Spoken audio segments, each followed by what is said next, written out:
semuanya, perkenalkan nama saya Cinda Nurulita Mitkel. Saya mahasiswi jurusan Pendidikan Sosiologi 4A, Fakultas Pendidikan Ilmu Pengetahuan Sosial Universitas Pendidikan Indonesia. Pada kali ini, saya akan memaparkan materi mengenai partisipasi politik terhadap kaum milenial, guna memenuhi ujian akhir semester mata kuliah Sosiologi Politik. Simak video berikutnya ya. Sebelum saya menjelaskan mengenai partisipasi politik terhadap kaum milenial, saya akan menjelaskan terlebih dahulu mengenai siapa sih generasi milenial itu. Generasi milenial adalah sebutan untuk kelompok generasi Y yang lahir setelah generasi X, yaitu orang yang lahir pada kisaran tahun 1980 hingga 2000.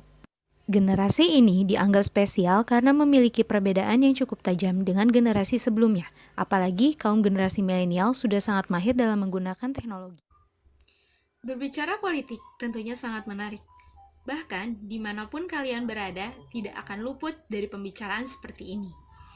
Tapi, perlu diingat bahwasannya tidak semua kalangan setuju mengenai politik merupakan suatu yang menarik. Justru, masing-masing orang memiliki pendapat dan minat yang berbeda, dan banyak pula yang memandang politik ini sebelah mata. Dalam partisipasi politik generasi milenial tentu sangat berpengaruh, karena dari persentase jumlah pemilih, generasi milenial menyumbang suara cukup banyak dalam keberlangsungan pemilu. Posisi generasi milenial sangat diperhitungkan pada pilkada di berbagai daerah. Generasi milenial ini adalah bagian dari penentu kemajuan dan keberhasilan demokrasi baik di tingkat daerah maupun di tingkat nasional. Berdasarkan riset Indonesian Research Institute dalam laporan bertajuk Indonesia Millennial Report 2019, hanya 23,4% yang suka mengikuti berita politik. Tetapi, tidak dinyatakan bahwa pemilih milenial tersebut paham akan politik. Kaum milenial cenderung menganggap politik hanya untuk orang-orang yang kuno atau bagi generasi tua. Melihat karakteristik generasi milenial yang sebagian besar cenderung apatis terhadap politik, mau tidak mau pendidikan politik sudah layaknya untuk diberikan. Erick Thohir menyatakan 58% usia rata-rata masyarakat Indonesia berada di bawah 35 tahun. Suara-suara generasi muda sangat penting untuk menentukan masa depan bangsa. Jadi, kesimpulan dari pemaparan materi ini adalah dalam konteks partisipasi politik kaum milenial itu sangat berpengaruh dan sangat penting bagi politik.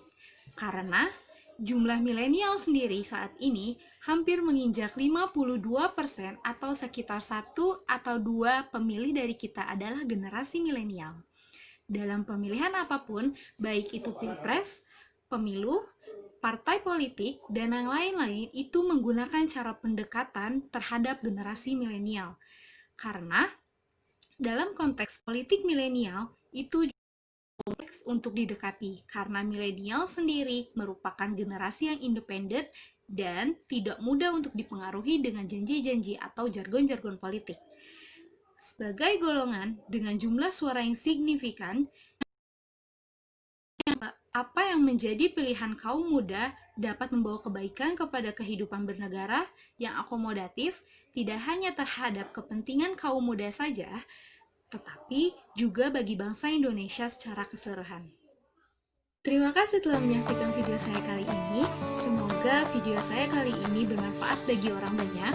Dan juga jangan lupa, kita sebagai kaum muda harus punya rasa cinta dan mau membangun bangsa ini. Jika bukan kita, siapa lagi penggeraknya? Wassalamualaikum warahmatullahi wabarakatuh.